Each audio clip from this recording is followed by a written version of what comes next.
Samurai Nippon. Soul in the Blade, exploring the history and cultural significance of Japanese swords. Introduction: Poetry in Steel, Where Soul Dwells. The moment when soul enters, steel, that is the beginning of a story spanning 1,000 years. Hello everyone! Today I'm bringing you the story of the Japanese sword. This sword, with its 1,000-year history, is far more than just a weapon. It's a work of art, where the craftsman's technique and the samurai's spirit merge as one. In this journey, we'll trace its evolution on the battlefield and its transformation in times of peace, connecting with the heart of Japan that has become steel. Before we start, please subscribe and hit the like button. This will help similar videos appear in your feed. Chapter 1: 1,000 Years of Memory, Sleeping in the Sword. Imagine it, ancient Japan, a forge where flames illuminate the darkness, and a lone craftsman silently hammers steel again and again. Under his hands, metal begins to house a soul. The journey of the Japanese sword began with winds from the continent. During the Nara period, metalworking techniques from China and the Korean peninsula developed in unique ways within Japan's environment and culture, from straight chokuto swords to gently curved Japanese swords. This transformation was evidence of swordsmiths' constant innovation. Have you heard of the legendary swordsmith Amakuni? According to tradition, he is said to have incorporated the curve into swords around the 8th century, creating the prototype of the Japanese sword. Though historical records are few, he is remembered as a symbolic figure of an important turning point. In the evolution of Japanese swords, this small change eventually created the distinctive, elegant curve of Japanese swords, transforming both their aesthetics and functionality. Like turning pages of ancient scrolls, the Japanese sword changed its form through the ages. During the Heian period, the tachi developed a long, curved sword used from horseback that became a symbol of samurai status. During this era, the sword was not yet a primary weapon, but its social and cultural importance steadily increased. Chapter 2: Blades Shining on the Battlefield. The sounds of armor, horses neighing, battlefield clamor during the Kamakura period. As samurai took center stage in society, Japanese swords assumed new roles. Many people misunderstand this, but the primary weapon of samurai in this era was actually the bow. The glorious archery from horseback was the samurai's pride. However, the Japanese sword always rested at their waist as the samurai's soul. Imagine it, a samurai who has broken through the front lines and entered close combat, drawing the sword from his waist as his final resort. In that moment, the sword transcends being a mere weapon, becoming a symbol of the samurai's resolve and honor. The swordsmiths of Kamakura manipulated steel with the precision of scientists, making contradictory flexibility and hardness coexist in a single blade. They had already mastered techniques that even modern science would marvel at. Layers of steel folded over and over, clay-covered blade bodies, the beauty of Heian patterns born in water. All these were miracles born from endless pursuit. Then, in the late 13th century, when the Mongol threat approached Japan, the form of battle changed further. To adapt to group tactics, swords evolved into shorter, more manageable forms. The birth of the uchigatana, this style of wearing the sword upward at the waist for quick drawing, was a revolution in Japanese tactics. From the northern and southern court period through the Muromachi period, various schools of sword-making developed throughout Japan. The power of Soshu-den, the sharpness of Mino-den, the elegance of Yamashiro-den, the robustness of Bizen-den, the precision of Yamato-den. These schools reflected the characteristics and techniques of their respective regions, enriching the diversity of Japanese swords. Chapter 3: Beyond the Storm of Warring States. The Warring States period, a turbulent era when Japan was shaken by civil war. Social upheaval prevailed and battlefields reached the height of chaos. Battles in this era became larger and more organized, changing the role of Japanese swords. In 1543, when firearms were introduced to Tanegashima, the battlefield transformed. The introduction of matchlock guns revolutionized tactics and influenced the development of armor.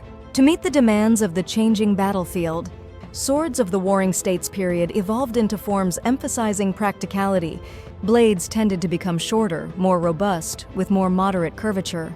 This was an adaptation for faster, drawing in the midst of battle and more effective strikes against enemy armor. Have you heard the saying, Tea Master Sen no Rikyu had a sword? In this era, ownership of famous swords was a great prestige for lords and warriors. They patronized excellent swordsmiths and provided the finest materials to create masterpieces. The anecdote that the warlord Oda Nobunaga treasured the famous sword, Heshikiri Hasebi, illustrates the intimate relationship between swords and warriors. Swords increased in value not only as weapons on the battlefield, but also as symbols of power and status and as works of art. Evaluation of swords came to emphasize aesthetic elements, such as the beauty of the Heiman pattern and the delicacy of the forging pattern, not just sharpness and strength. In 1588, Toyotomi Hideyoshi's sword hunt was not simply a confiscation of weapons, but carried significant political intentions to reorganize social classes. By taking weapons from farmers, he clearly defined the boundary between samurai and farmers, completing the separation of warriors and farmers. This policy strengthened the foundation of Japan's class society and contributed to the stability of the Edo period that followed for 260 years. This further reinforced the sword's status as a privileged symbol of the samurai class. Chapter 4. Art polished in silence. After the storm of battle passed, the Edo period began with Tokugawa Ieyasu's victory at the Battle of Sekigahara. About 250 years of peace once again changed the form of the Japanese sword. Imagine a samurai walking the streets of Edo. The sword at his waist is rarely actually used anymore. However, its existence is his very identity. The saying, "The sword is the soul of the samurai," held its deepest meaning in this era. In times of peace, swordsmiths began pursuing ultimate beauty. Glittering Heiman patterns, complex forging patterns, elaborate decorations, Japanese swords as art reached their pinnacle in this era. The Edo period swords, called Shinto, emphasized artistic value over practical use, with more refined techniques and decorations. Particularly, sword fittings such as tsuba, menuki, and kogai developed as independent art fields. Various techniques were employed: kinko, using gold; silver and copper maki-e, using lacquer decorations using ivory and shells. These decorations expressed diverse motifs such as nature scenes, mythology, literary works, reflecting the owner's cultivation and aesthetic sense. Sword appraisal and research also established itself as a scholarly discipline. Families of sword connoisseurs like the Honami family built a profound knowledge system for distinguishing thousands of swords and evaluating their value.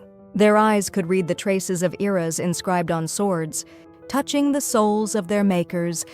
In the late Edo period, the Shinto movement arose, attempting to revive the classical styles of the Kamakura period. This was also evidence that Japanese people had begun to reevaluate their cultural roots. Chapter 5. Miracles born in flame. The birth of the Japanese sword begins with mystery in the forest. While other civilizations used iron ore, Japan used iron sand, derived from volcanic ash. This choice formed the foundation of the Japanese sword's unique properties. Imagine the scene of Tatara steelmaking deep in the forest, starting with iron sand and charcoal. In a process that maintains fire continuously for 72 hours, the spirits of earth, fire, and wind intermingle in a huge furnace, giving birth to the miraculous material called tamahagani. This is a uniquely Japanese iron-making method, and a complex process that even modern science cannot fully explain. From blocks of tamahagane, the swordsmith selects good quality portions by eye. This was an important process based on experience and intuition. The selected tamahagane is then heated in a process called wakashi and hammered to remove impurities. Next begins the tanrin process. In the swordsmith's workshop, life is breathed into the steel. Striking the steel with all one's body and soul, folding it, striking again, this act borders on prayer. In flames exceeding 1,000 degrees, impurities are driven out and steel is purified. Then begins the senrin-banrin process. Folding steel, striking it, folding it. Again repeating this work an average of 15 times in this process called senrin-banrin. The steel transforms into a complex structure with as many as 32,768 microscopic layers. One of the most important techniques is awasegitai. Through this technique, hard high-carbon steel and soft low-carbon steel are combined, successfully making contradictory properties coexist in a single sword. The Shingane Kawagane structure, placing soft steel in the core of the sword and hard steel in the edge portion, was an important element creating the unique characteristics of Japanese swords. This structure allows the sword to absorb impact while maintaining sharp cutting edge. This was a fundamentally different concept from Western swords. Made of uniform metal, then comes the most tense moment in a swordsmith's life, yaki ire quenching. Chapter 6: Between Truth and Illusion. Through Hollywood movies and anime, Japanese swords are often portrayed as the world's strongest swords. A blade that can cut even armor in half and repel any other sword. Many people may have such an image. Real Japanese swords do indeed have amazing cutting ability. Edo period records contain detailed accounts of tameshigiri test cutting using the bodies of executed criminals or criminal corpses. There are records of cutting multiple bodies at once or cutting through bones. These records were practices conducted within the values and social systems of the time, and are practices difficult to understand from modern ethical perspectives. However, they have become historically important materials for objectively evaluating the performance of Japanese swords. But the truth is more complex and therefore more fascinating.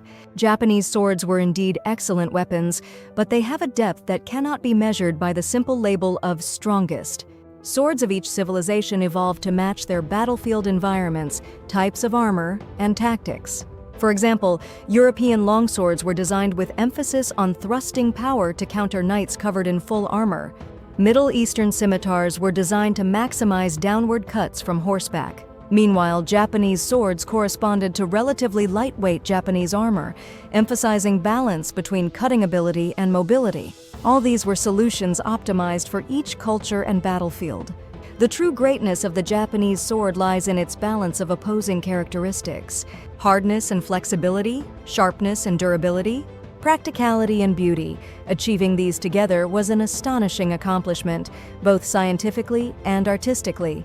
The Japanese sword was not just about cutting, but was a cultural symbol reflecting the spirituality and aesthetic sense of its user. Also, Japanese swords were neither immortal nor perfect. Historical records contain many instances of swords breaking on the battlefield. They were wonderful weapons when properly used, but could break if pushed beyond their limits. For this reason, many samurai also carried a shorter sword called wakizashi, besides their main sword. Knowing the limitations of the Japanese sword and using it appropriately was also part of the samurai's skill and wisdom. The true value of the Japanese sword lies not only in its performance, but in the philosophy imbued in the sword. When a samurai took a sword in hand, he didn't simply hold a weapon, but inherited the wisdom of generations of swordsmiths and the spiritual heritage of Bushido. The sword was considered not just a tool, but a reflection of the owner's soul. Many concepts of Bushido, such as Fudoshin, immovable mind, and Ichigo Ichi, one chance in a lifetime, originated from sword handling. This cultural context is the key to understanding the true value of the Japanese sword. Chapters in the Storm of Modernity. The Meiji Restoration of 1868 was a major turning point in Japanese society.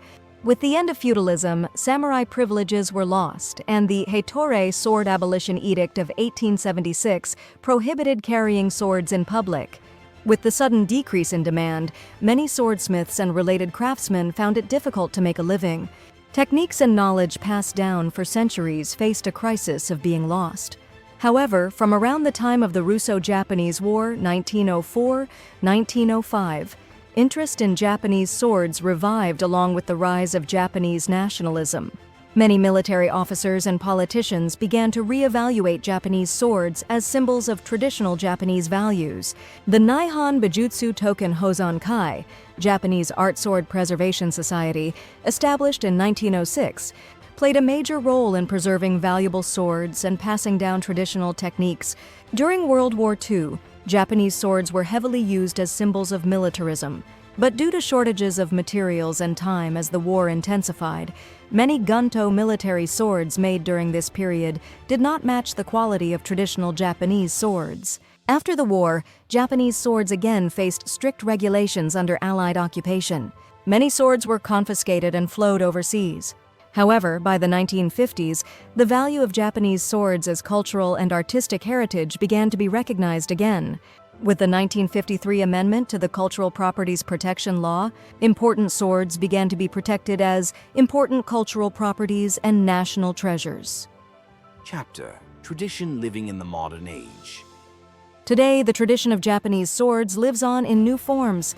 About 300 swordsmiths across the country continue to produce Japanese swords in traditional ways under the certification of the Agency for Cultural Affairs. Among them are craftsmen recognized as holders of important intangible cultural properties, living national treasures, playing an important role in passing down ancient techniques to the modern age.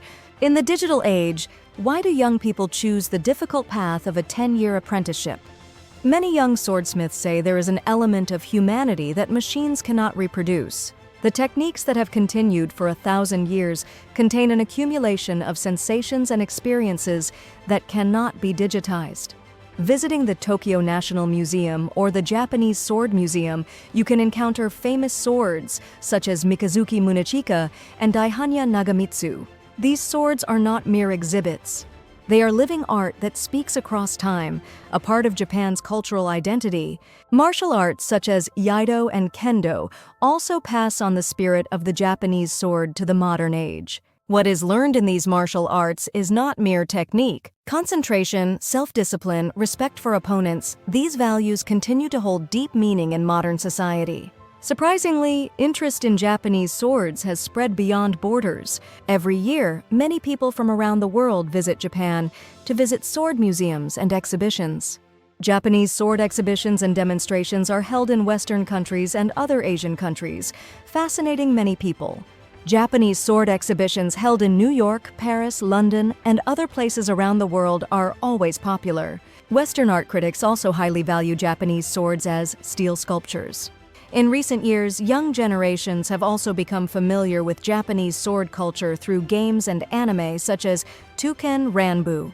While these pop culture representations sometimes embellish historical facts, they play a role in arousing interest in Japanese swords among many people. In the world of contemporary art, works inspired by Japanese swords are being created. Their refined curves and spirituality continue to be sources of inspiration for artists. Chapter: Soul touching the sword.